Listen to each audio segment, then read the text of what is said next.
All right. Hey guys, it's Chloe Mason with Covid Chats, and I'm here with Festus Ezeli. Did I say that right? Well, yeah, there's so many different versions to the name, but yeah, Festus Ezeli is. Okay, good. I kind of Googled and I was like trying to listen to other people when they said it. I was like, okay, make sure I get it right. So I'm from Nigeria, and is Festus Ezeli is how how I've always known my name. It's actually Ifeanyi Ezeli, but then when I came to America, the name kept changing and changing, so now it's Festus Ezeli. So I'll take it as long as y'all talking to me. It's cool. Yeah, we had just said before I started it that I had took an ancestry test and it said that I was about 60% Nigerian and like 40% Welsh. So I was like, does that count? Does it? It's not. Yes. Yeah, for sure. I love it. Okay, so it's family. It's family. Yeah. That's what I told you. I'm comfortable now. Yeah, I know I'm talking to my sister, so it's all good. Yes. So for those of you for those people that don't know you, you are from Nigeria. You came here to play at Vanderbilt for college. Ooh, oh no. My story is a little different. So my name is Festus Ezeli. Born and raised in Nigeria. I came here when I was 14 years old. I turned 15 like a month later. But I was 14 years old when I came to America. I came here to live with my uncle. He is a doctor, and that was my plan and my goal. I wanted to be a doctor, and so my parents sent me to spend some time with him. And he actually introduced me to the game of basketball. And he was the one that gave me this dream and this idea, and the whole point of how he sold it to me, because I was more of an academic at the time. Mm-hmm. He sold it to me like, you can use this to pay for college. And it didn't make any sense to me. I was like, I'm fine, I can go to college. I graduated high school at 14. Yes. Right. And so when I came here, I wanted to go straight to college until he showed me how much college cost. And I was like, yo, let me try to figure this thing out some other way. Especially as a kid coming from Africa, when you start doing the conversion rates, it just was something that I just didn't think that my family could afford. So started playing basketball with those dreams. I had a very rocky road in trying to start to play basketball. Got cut from my high school team, which was kind of the goal, right? I go play high school, then I go to college. Well, that didn't happen. And ended up doing some other things. I went to a junior college for a little bit where I was actually the video guy for the team, for the basketball team. There's a lot of things about my story that's kind of wild. And, at some point in the middle there, I still kept working and was able to get scholarships to go to college.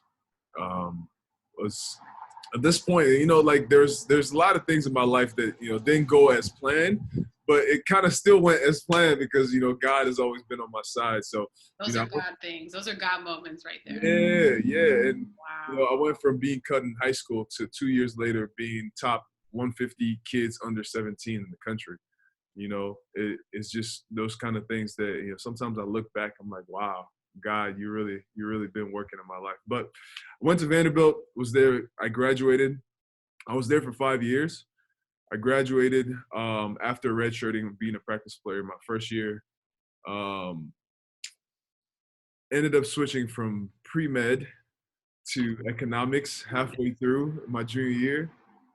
And that was a whole nother conversation with my family. Yeah. I told them I wanted to play basketball. Luckily for me, and luckily that, I put the work in, I was able to be drafted. I was first round, and I was drafted by the Golden State Warriors. Yes. Back when they weren't any good, and we started off that journey to create what the Warriors are now. I won a championship with them. I lost the championship with them. Yeah. And I signed with the Portland Trailblazers. And shortly after I signed, I had an injury, and I actually never got to play for Portland. I have a Portland shirt underneath this. I felt like it would be. I was gonna rep you guys during this call, but it's kind of cold out here, so I needed the sweatshirt. That's so funny. Yeah, so I love that. So you were drafted in 2012 with the Golden State, then 2015 win the NBA championships. Was that something that you felt was possible? What did that feel like you get picked in the first round and then you go on to win the championship? No, the reason why I tell the timeline of my story is because, in 2000 and what year was that? 2005, I got cut in my high school team because they told me I couldn't play. I wasn't any good. I was very uncoordinated, and they were right. There was no possibility of that. So to go from 2005 to 2015 to win the NBA championship, I think that's, like you said, it's just God's work. It's God's plan. You can't necessarily see these things for yourself. There's no way I could have seen that being a vision for myself. It's not possible. But God's always working. So I just smile, Yeah. Did you ever have one of those moments where you wanted to just write like a petty letter to like, those like coaches that let you go and just be like, just so you know, I just won the championship? What's funny is when I was in college, so my first couple of years, I didn't play very much in college. I was still very raw. And it took till my junior year where I really wanted to take it seriously. I even switched my majors from pre-med because I really wanted to focus on this thing that I started to love, basketball. And when I really started to take it seriously, I think everything changed. It's not that I didn't take it seriously before, but I really went like over and beyond, right? Like I'd be in the gym early before practice. I'd be there for practice. I'd be there late at night. And these things, I had to switch to a different major because pre-med is, you got to stay on it and you got to study. It's a lot of time and dedication to that. So somewhere in my junior year, I became, all SEC. And, so there was this article that ESPN wrote about me. The title of the article was, "How Did I Get Here?" Right? Beautiful, beautiful article. I always thought it was great. And in that article, I talked about it, right? I talked about the fact that I was cut in high school. And the coaches from the high school, they were like, "Man, don't say that. Don't say, And it was just, to me, it's never been about being petty. It's not even about that. I actually enjoyed that part of the story because to me, it just shows that God's working in my life. I'll keep going back to that because I've always seen myself as some kind of tool. Like I see myself as a tool that God is using in this world. And if that's not a testament, I have so many stories about how God has been present in my life, right? And that's just one of them. And it's just one of those things that I could just look and be like, man. So when I go through tough times now, or I go through things that I feel like are rejections, I go through it with this positive attitude, knowing that there's something greater on the other side that I can't see right now. I just got to keep working. I got to stay positive. Mm-hmm. Absolutely. I think it's so important to know that our purpose and our plan is so much bigger than what we can wrap our heads around, and to know that there was always something in the works for like our favor, and to keep working and keep believing. That's something that I stand on as well. That's amazing to come from your story to where you are now. I mean, I would probably be like, oh my gosh, God, like you are so good and faithful through that entire time. That's amazing. Yeah, no, and what's crazy is, I had so many times in my life that I wanted to quit.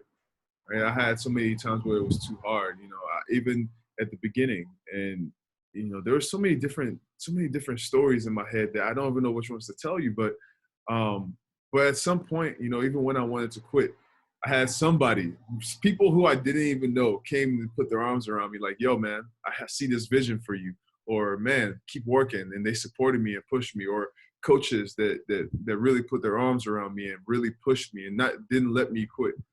It's crazy. I wish I could sit here and say I did it all by myself, but I had so many people that helped me along this journey as well. So I think it's important to have a support group. 100%.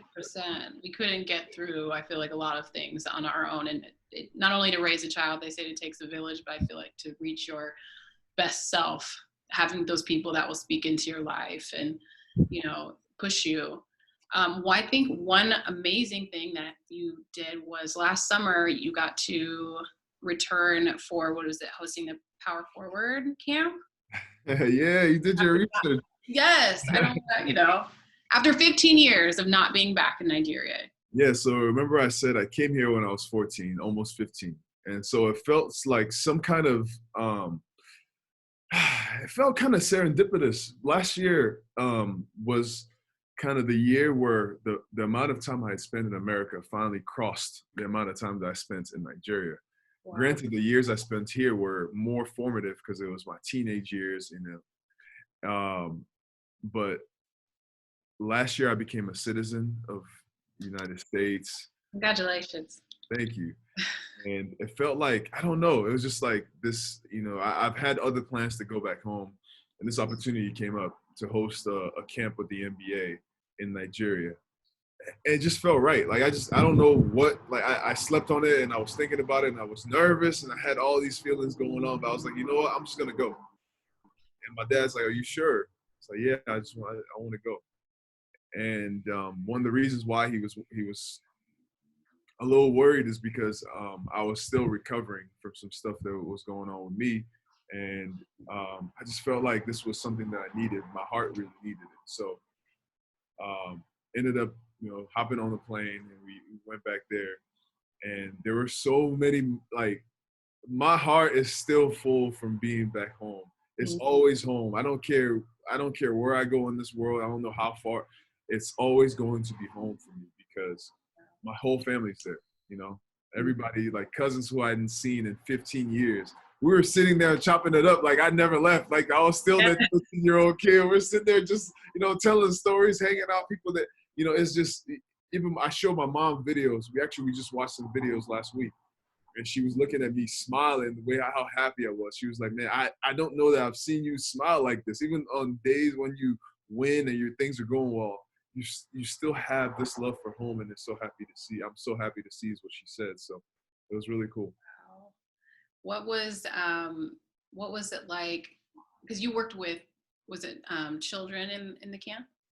Yeah, we had about 3,000 kids show up. Oh my gosh, it's a big camp. It was a big camp for kids ages 14 through 18. Wow. Kids from all high schools in Abuja, which is the capital up north. I grew up in the south. I grew up in Benin City, but like I said, home is home. And so I went to Abuja for this camp. Still touched home, but I went to Abuja. So when I went there and did this camp, it's not like America. It's not like the fancy gym with all the floors are concrete. Right, and they're playing basketball on concrete. These are all things that are so inspiring to me. These are the things that I want to change. Like I want to give people these resources that I have out here. And so I got to see the conditions, but the love for the game is the same, man. When I left Nigeria, I didn't know anything about basketball. We didn't play basketball. We played soccer. But coming back and seeing people playing the game, and people actually, like, they're good too. Kids throwing behind the back passes, shooting like Steph, doing all this stuff. I'm like, wait, I don't remember any of this, And so I'm talking to these kids, and we have a few days. I think we did a camp for 4 or 5 days, something like that. And during the whole time, I'm hanging out with these kids. I'm talking, I'm playing with them, and I'm really enjoying my time because to me, I've always felt like basketball has given me a platform. I never looked at it as anything else other than the fact that I have this platform and the kids will listen to me. Yeah, I'm an NBA player, but like I'm happy that you guys are listening to my words, and I can tell you guys what it takes to get to this point. Right. What it takes to get to the point of any kind of success. And for me to come to tell them, hey, man, you guys are 14 years old. You guys are 15, 16 years old. I started playing basketball when I was 16. Matter of fact, I got rejected from a basketball team at 15. So you have to understand that your journey might not be the same as everybody else's, but if you keep working, you can make whatever it is that you want out of your life. Like, just look at me. And that was the best part. I had these chills running down my spine when I was saying this, because I'm literally telling them, look at me. Like, I was your age, and I started doing this thing. And now you could call me an NBA player, but I went through a lot of rough paths to get to this point. So for you guys, whoever is in a rough path, like, as kids, I want you guys to know that you literally can do anything. You can do anything you put your mind to. And that to me was so powerful. And I left there feeling really full. Like, that's what I'm supposed to do. Right? I've always thought that my mission was to show people, one of my mottos is God gave you this mountain so you can show other people that it can be moved. I say that all the time. You see it all over my Instagram. It's that idea that I've gone through this journey and it's great, but I want to take people with me because I want people to understand that so many great, amazing things can happen in your life. You kind of have to you have to stay faithful. Especially, it's a great message for right now in quarantine, right? Because everybody's it's uncertain for everybody. So this is where you really have to hold these verses and these quotes and all these thoughts, and the idea of faith really comes in. You have to understand that the work that you do in the dark, the faith that you have right now is what's going to carry you through these tough times.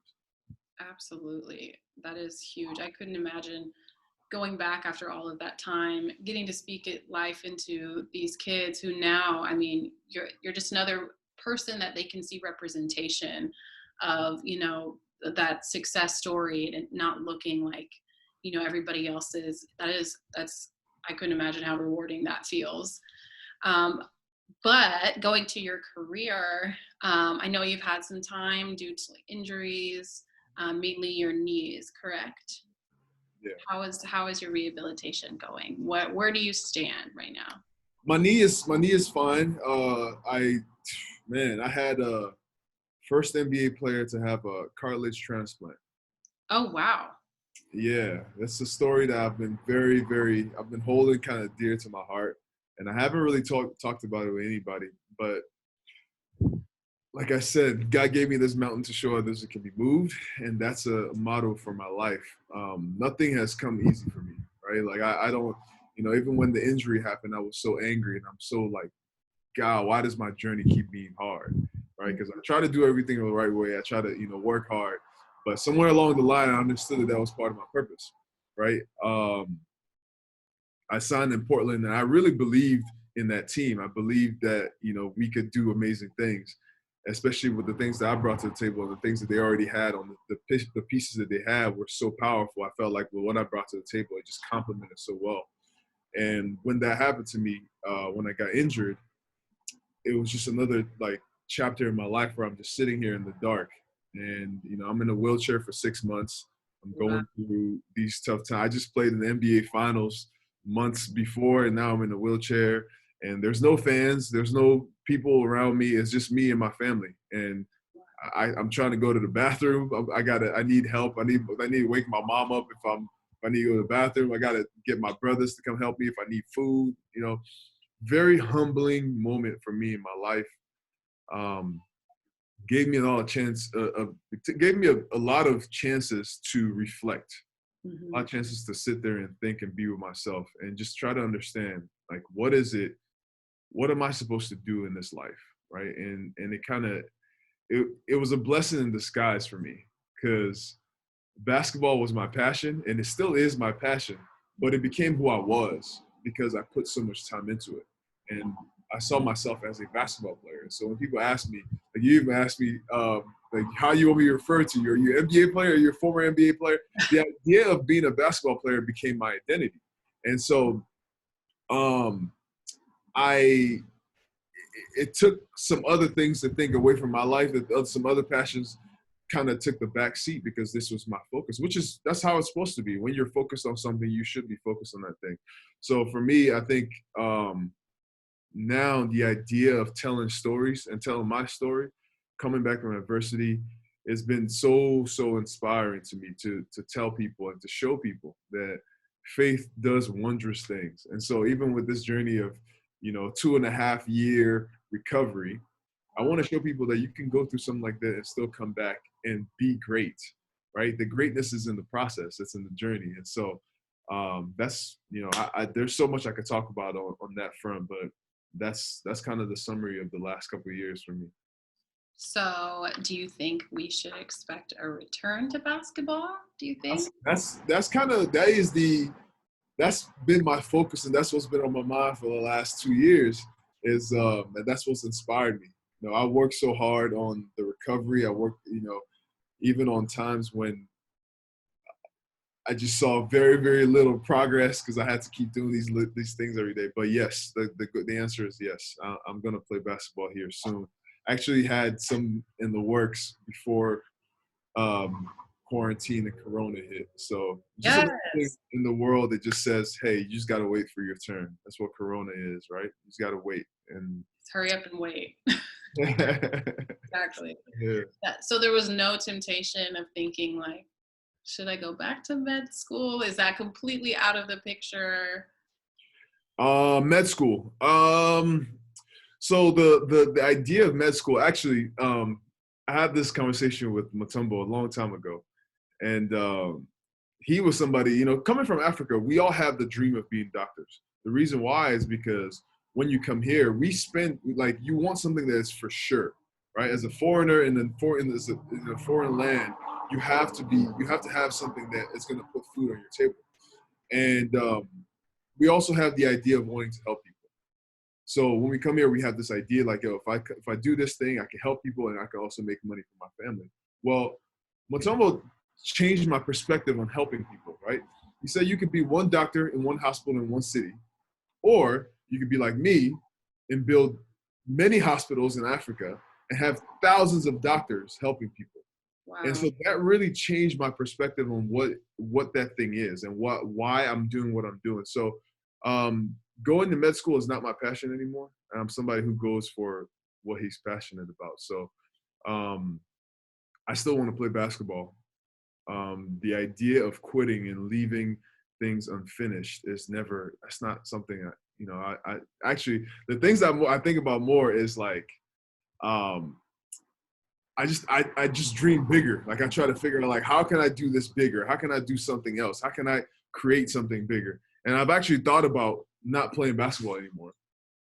Really? But there was something in my heart that's told me that there's something that I need to do, and I still haven't finished business. So I can't wait to come back to play again.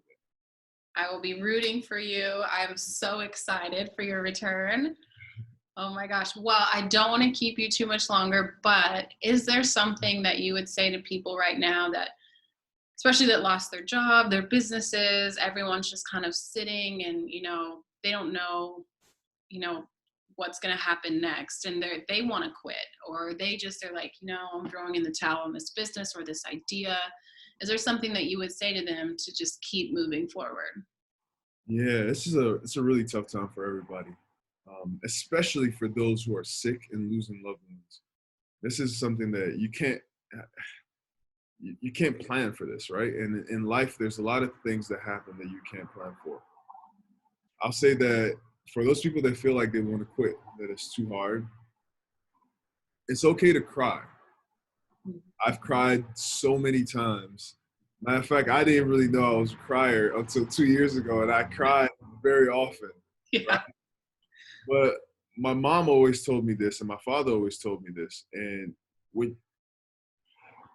actually, my father has this quote, and he's an African man, so he's filled with African proverbs. So he has a quote that says, or he has a question that he asked me one time. He said, how do you know a man that's strong? And I want to ask you the same question. How do you know a man that's strong? By his ability to show his tenderness. Well, that's one way to. No, but I'm saying literally, it's not a trick question. Like, how do you know if I said, okay, I'm really, really strong? Like, how would you know? Like, it's literally like, who's the world's strongest man? The man who can lift the heaviest things, right? Right. So if I told you right now that I was really strong, but then I picked up this little thing and I started curling it, would you? Oh, good. I think so. The question that my dad asked me was, how do you know a man that's really strong? And the answer is by his ability to lift really heavy things.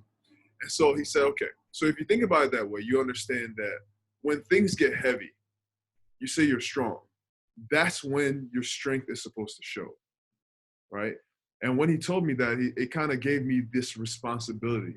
I knew that when times got tough, that I was going to cry, and it's okay to cry. But then I had to then figure a way out. And even for a time like this, right, it's a really tough time for everybody. I'm not going to diminish the effect that it's having on people who are losing jobs and having a tough time financially, having financial pressures and everything. But at the same time, it's never the end, right? Like, it's not over till God says it's over. And as long as we're alive, there's always a way out. There's always a way to move forward. There's always something you can do. And so I just want to urge people who are having a tough time right now to understand that this is not the end. There are so many things that you can do during this time to keep staying positive, to keep working on yourself. We have time to connect with people. You know, we have time to work on our passions, the things like I've been reading, writing, cooking, like things that I've never, these are things that I'm using to pass my time. And so when people tell me I'm so bored, I'm like, I don't understand how you're bored, because during this time, it's like, there's so much you can do, right? I just want to urge people to stay positive. Hope, put simply, is just being positive. And so if you can have hope during this time, like, you're going to come out of this thing so much stronger, right? We all say that we're strong, and this is a time to show that we're really strong, because this is a very heavy weight for all of us to carry, for everybody. We're all scared. We don't know what to expect. We're going outside with masks on. It's like you don't even know what you're doing anymore. I haven't left the house in over a month now, so it's you're staying with your family. They're probably driving you crazy, but there's ways for you to fix these things that are going on in your head. I start off with gratitude. Yeah, like I was telling my brothers yesterday, we got into a fight yesterday, right? And by nighttime, we made up, because we're family, right? And so I told them, I'm so grateful that I have people like you in my life. And they're looking at me like, yo, because they're still mad at me, right? Because I'm yelling at big brother. And I was like, yo, I'm so happy because we can fight, and you got no choice. You have to make up with me, right? You're not going to throw me away. So I was telling him, like, yo, yes, we get on each other's nerves sometimes, but I'm so happy that I have people like you who make me feel like no matter what we go through, we're going to be all right, right? That's one of the things that I'm so grateful for. Yeah, like, I'm so mad that we got to stay in the house all the time, and I'm somebody who's I'm an extroverted introvert. Same here. Yeah, and so I want to be outside, but I'm so happy that I have a home to be in, right? There's so many different things that you can be grateful for, but my biggest thing, I told you I was in a wheelchair for 6 months. I'm so happy I can walk. You don't understand. Oh my gosh. You guys don't understand what that's like, man. And to me, I think that gave me a whole nother perspective on gratitude, because yes, I wanted to play basketball again. We all have these goals that we want to meet, but I have to be grateful for the things I have right now. I have to be grateful for the steps I've taken. I have to be grateful for the things that God has given me so far, so that he can trust me with more later, right? And so I really want to implore people to be grateful and find ways. Like, somebody told me about a gratitude journal. Like, I'm not journaling. And over the last couple of months, I started doing it. It really, really, really, it does something to your mental state. It does something to you to just see the other side of the things that you're going through. It's always something to be grateful for. You can exercise. We have all these Zoom workouts now. We have all these online IGTV workout personalities coming out. Yeah, some people can laugh at it, but like, it's really cool that we have these devices and these things to ourselves. I think about growing up in Nigeria and Africa. We didn't have electricity. So we were left to our own devices to create ways to entertain ourselves. You have all these things. You got TVs. Even if you don't have TV, you have YouTube. There's so much that you can do out there to keep yourself entertained, to keep yourself educated, to keep learning. I'm taking classes as well. There's schools. Actually, there's schools out there offering free classes. Even Ivy League schools are offering free classes. Right? So we can use this time to learn and work on passion project. I actually started one of mine. I told you I love storytelling. I started this thing called Rebuilding the Beast. Yes. Yeah. The whole idea of Rebuilding the Beast is talking about people's stories. Because along the way, I told you, like, my whole idea is God gave me the mountain to show others it can be moved.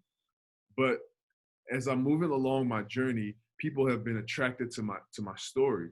And they see me doing my rehab every day. Going through rehab for 2 years is no joke, especially with I didn't see the light at the end of the tunnel, right? But I kept doing it every day faithfully with a smile on my face. Even when I was crying, I was still trying to force a smile. And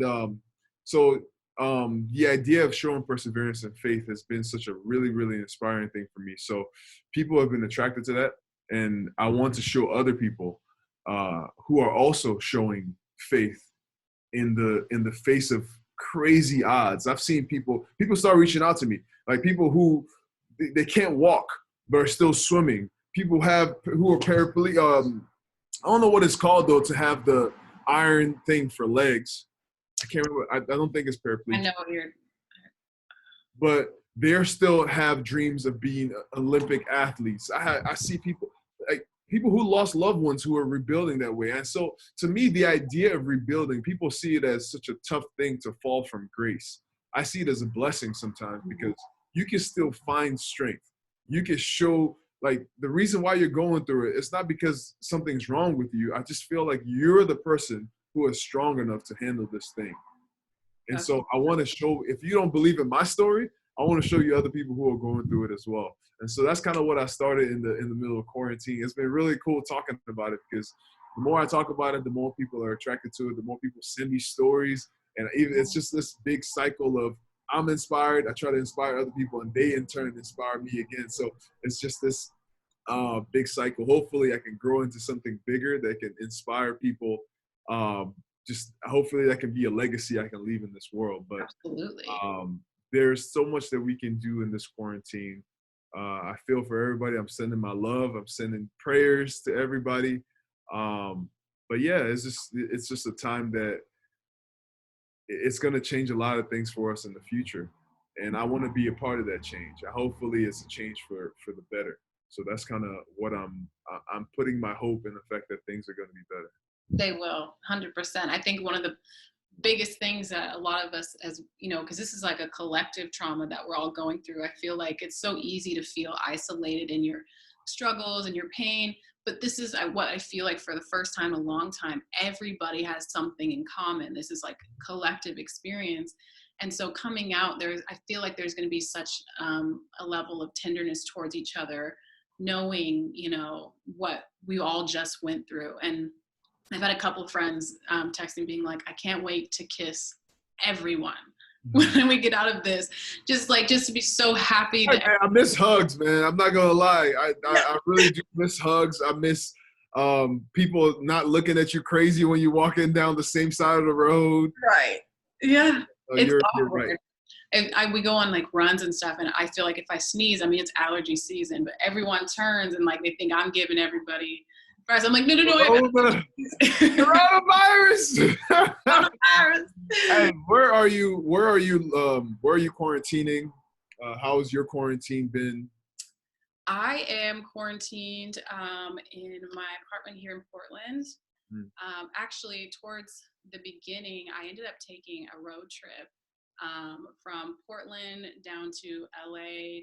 Just one of my best friends was quarantined there, so I stopped and then went and spent a lot of time with family in St. Louis. I thought it would be, because I do have a son and I didn't have him at the time, so I thought I can quarantine in the car. You know, I had the mask, the gloves, you know, when I get gas. Pause real quick. Let's rewind for a second because you've given us a lot of information. You didn't have him before the quarantine? No, let me backtrack that. So I didn't have him. I had my son for a while, but then he went to go to his dad's for about 3 years. Oh, okay. I was like, yo, you just had a baby? Congratulations. But no, I got you now.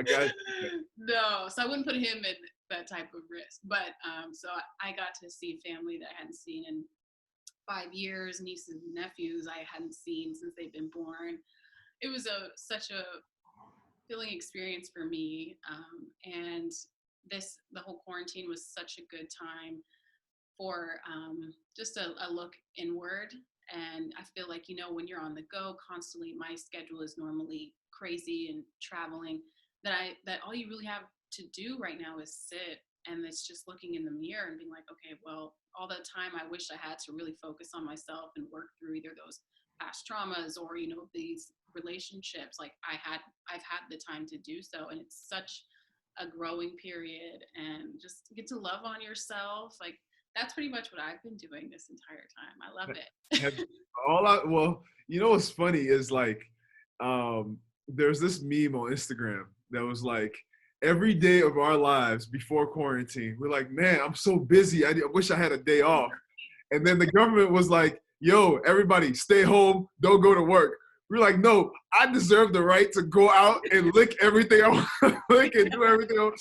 And that was hilarious to me because, you know, that's kind of how our mind works. Is we always feel like wherever we are is not okay. And this time for me, I've been trying to find the blessing in everything. And I actually live in LA. I came back to Sacramento to spend time with my family because I'm like, yo, I've been working so hard on this recovery journey that I wanted to be by myself. I wanted to do all these things and keep, focus on what I was doing. Now it's like I have no excuse. All the gyms are closed. The beaches. The last saving grace for me was like I was still running on the beach. That was closed. I was like, I have no reason to be here. So I came to Sacramento, and it's been actually really cool working out with my family. You can even see it on my Instagram sometimes. We just doing crazy stuff, but it's actually been a great bonding experience for us. My mom started joining us in our Zoom workouts too. So it's been amazing. And just learning about, I don't even know. It's so much time to watch TV shows that I never watched before. I started watching Money Heist. I love Money Heist. It's off the chain. Are you caught up? No, I'm on season 3. I just started season 3, which is where, well, I can't say what part of it is, but that's where you go into the other one, right? They're trying to save the guy. Yeah. Okay. Yeah, I just love so good. Yeah, I don't want to be that guy that ruins the show for people. So, but it's so good, and that's also been another bonding thing. Me and my brother have been watching it together. So I have 3 brothers, and so we all are finding our little things to do together. The one right after me, I was looking really rough like a week ago. Right, I came out one day. He was like, "Yo, you look homeless, dog." I was like, "All right, fine. Let's just figure out a way." And so he did a really good job of making me look decent again. So I'm very happy about that. So we just are finding things to do as a family. I'm learning to cook. My mom's teaching me. Just spending time. Spending time that we usually can't afford. So it's been a blessing in disguise for our family. I'm happy that we're safe. Grandparents are safe, which I miss them and I want to hang out with them, but we can't right now. So I just let them do their thing. And I'm sending love to everybody out there who is having a tough time right now. This too shall pass. It will. We'll come out stronger than when we went in. And Rebuilding the Beast, that I will make sure to put a link to that. And it's also an Instagram page, correct? It's an Instagram page. It's about to be a website here soon. We're just working on ideas and creative ways to inspire people. Hopefully, eventually, I can actually do people's stories where I'm, actually making short films and stuff. But, one step at a time. I'm just enjoying, reading and learning about different people's struggles and the way that they're showing faith despite everything, So, yeah, eventually you're going to have to tell me about your journey and how you've been rebuilding, or what in your life has been seen as rebuilding, and how you had the faith to get through it as well. So there's a story there, and we'll definitely we'll have to talk about that. Yeah, no, for sure. But meanwhile, man, thank you so much for having me come on. Yes, Covid Chats. So much. COVID Chats. Are you about to go watch The Last Dance? Because that's what I can't wait for tonight. Tonight is the last final 2 episodes of The Last Dance. Are you wait. Hold the phone. You're not watching The Last Dance, Michael Jordan's documentary. Oh my. I haven't. What else in the world could you be watching? If you told me, did you watch Tiger King? Yes. You watched that and you didn't watch The Last Dance. Okay, but what is it on? Isn't it on ESPN? Yeah. I don't have ESPN. I'm in Netflix and Amazon. That I don't really do like. That is a semi-okay excuse. I feel a certain way about this. Listen, when you go and get cable, they go, you can get whatever you want for $29.99. Your first bill you get is like $167. I'm just like, you know what? Forget it. No. It's gonna come out on Netflix. I think after today. So I would really like. It's so good. It's really, really so good because it goes into the journey of this legend and basketball god we call Michael Jordan. I didn't grow up in America, so I didn't get to see him play at all. And everything I've got to learn about Michael Jordan is in retrospect. But watching film that they took in the moment and watching him in the locker room with his teammates and watching the stories that they tell, good and bad, about this legend that we think about, it's almost, to me, it's inspiring because when you hear of a legend, you always think of, like, if you think about Michael Jordan, you think about somebody who was so great, right? Life was destined for him to be great. And he was this person that, we don't have the things that he was gifted with. No, like, him being a champion, him being the greatest, were a series of decisions that he made throughout the course of his life, right? Whether it's his parents talking about him in high school and the way that he approached being cut in high school as well, right? Whether it's, his approach when he got to college, staying away from trouble and deciding, I want to be the best. And the coach asking him, so if you're going to be the best, what are you going to do? I'm going to work just as hard as everybody on the court. He's like, yo, but you're saying you want to be the best. How can you work just as hard as everybody else? He's like, no, I'm going to work harder than everybody. Yeah. That's the decision right there, right? His decision in college, so much so that people started to believe in his vision, right? And then he got into the pros and he started over again. And he had to keep making people believe in his vision. He turned his foot when he got to the league, and there was a 1 in 10 chance that he could tear it again and ruin his whole career.